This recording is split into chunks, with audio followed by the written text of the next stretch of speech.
Halinang pagnilayan ang ikaapat na wika ni Kristo sa krus. Diyos ko, bakit mo ako pinabayaan? Panaghoy ng isang nilalang na waring pinabayaan ng Diyos, ng isang tao na ang hinaing ay hindi napakinggan, o ang kanyang panalangin ay hindi nabigyan ng pansin. Isang sigaw na nagpapahiwatig ng damdamin na kawalang halaga, ng itinakwil, ng nag-iisa, ng binaliwala, ng kawalang pag-asa. Subalit teka, hindi ba't mula sa bibig ni Jesus, ang mahal na anak ng Diyos, nagmula ang mga katagang ito? Hindi maaaring mangyari ito. Paano pababayaan ng Ama ang kanyang anak na maraming beses na nagsabi, "Ako at ang Ama ay iisa. Ako ay suma sa Ama at ang Ama ay suma sa akin. Diyos ko, bakit mo ako pinabayaan?" Sa ganitong mga salita, si Jesus ay tunay na tao. Siya ngayon ay nakakaranas ng matinding paghihirap na siya ring dinaranas ng tao. Hindi ba't ganito rin ang panaghoy ng mga tao, makasalanan man o banal? Ilang beses na rin ba nating narinig sa tao, "Diyos ko, bakit mo po pinabayaan? Bakit mo po pinayagan na mangyari ang mga bagay na ito?" Kapag may mga kalamidad tulad ng baha, bagyo, sunog, lindol, bakit yung pang maliliit na bahay ang nasisira? Mga mahihirap ang unang nagiging biktima. Bakit sila pa, Panginoon? Sa loob ng mga hospital, kung saan ang isang mabuting magulang o asawa o anak ang magkakaroon pa ng kanser o malubhang karamdaman. It's unfair, O Lord. Ang mga kabataang halimbawa nalalaso ng droga, bisyo, bakit pinapayagan ito ng Diyos na lubos na nagmamahal sa mga musmos sapagkat katulad nila ang paghahari ng Diyos?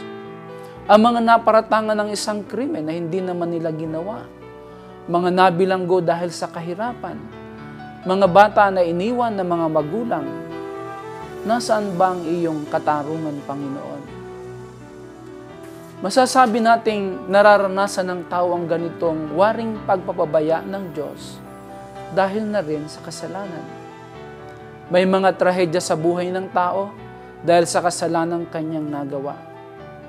Subalit sa kabila ng pagiging makasalanan ng tao, isa ang tiyak na masasabi ko, mahal pa rin ng Diyos ang tao. Subalit si Jesus ay walang kasalanan. Bakit kailangang pabayaan rin siya ng Ama? Ipinaliwanag ni San Pablo sa kanyang sulat sa mga taga-Korinto, hindi nagkasala si Kristo, ngunit dahil sa atin, siya'y itinuring na makasalanan upang sa pamamagitan niya ay maging matuwid tayo sa harap ng Diyos. Sa madaling sabi, waring pinabayaan ng Ama si Jesus sapagkat inako niya sa sarili ang kaparusahan sa kasalanan ng tao. Nakiisa si Jesus sa tao sa pamamagitan ng pagpasan ng kasalanan ng tao. At kasama na rin dito ang paghihirap na bunga ng pagkakasala. Sa makatuwid, maririnig natin sabihin na pinabayaan ng Ama na magdanas ng kahirapan ang kanyang mahal na anak na si Jesucristo nang dahil na rin sa tao para sa kaligtasan ng lahat. Napakadakilang pag-ibig. Tiniis ng Ama na pabayaan ang kanyang anak upang isigaw ang mga katagang, Diyos ko, bakit mo ako pinabayaan? Upang sa pamamagitan na rin ni Jesus, marinig ang hinaing ng tao. Napagtanto ba natin na kailangang pabayaan ng Ama si Jesus upang tayong tao ay huwag niyang pabayaan? Nakikisa si Jesus sa bawat sigaw ng tao upang humingi ng tulong sa Diyos. Kung kaya nga ang sigaw ni Jesus na Diyos ko, bakit mo ako pinabayaan, ay sigaw na puno ng pananampalataya sa Ama. Sigaw ng pag-asa. Sigaw ng puno ng pagtitiwala sa Diyos. Hindi ba't ang sigaw na ito ay isang panalangin? Diyos ko. Kailanman ay hindi tinago ng Diyos ang kanyang mukha sa sinumang dumadaing sa Kanya. Kanyang dinirinig ang bawat panaghoy ng mga dukha. Sapagkat ang mga panaghoy na ito ay siya ring panaghoy ni Jesus. Nakiisa si Jesus sa ating pagkatao. Kung nakiisa si Jesus sa ating pagkatao, hindi ba nararapat na makiisa rin tayo kay Kristo?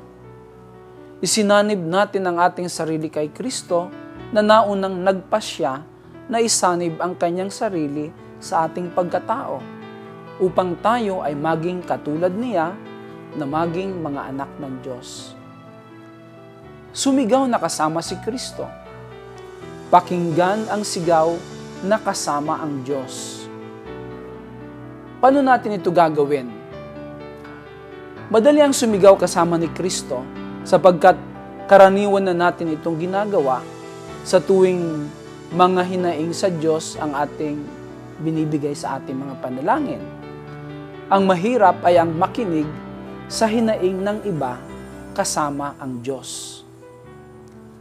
Ang makinig sa hinaing ng mga dukha kasama ang Diyos ay nangangahulugan ng pakikiisa sa kanilang pagkaduhagi, pakikiramdam sa kanilang gutom at paghihikahos, pagpapakasakit upang ang iba ay maibsan kahit man lamang kunti ang paghihirap. Ang tayo'y mamatay sa pagiging makasarili, ang pagtatakwil ng ating sarili, ang pagpapaubaya ng sarili upang punuin ang buhay ng iba tulad ng ginawa ni Jesus sa krus. Ang mamatay ng dahil sa minamahal at sa hindi mga minamahal.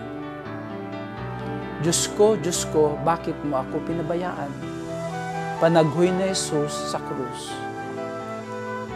Panalangin natin ay, Panginoong Jesus, narito ako, katuwang mo ako upang pakinggan ang mga panaghoy mo. Amen.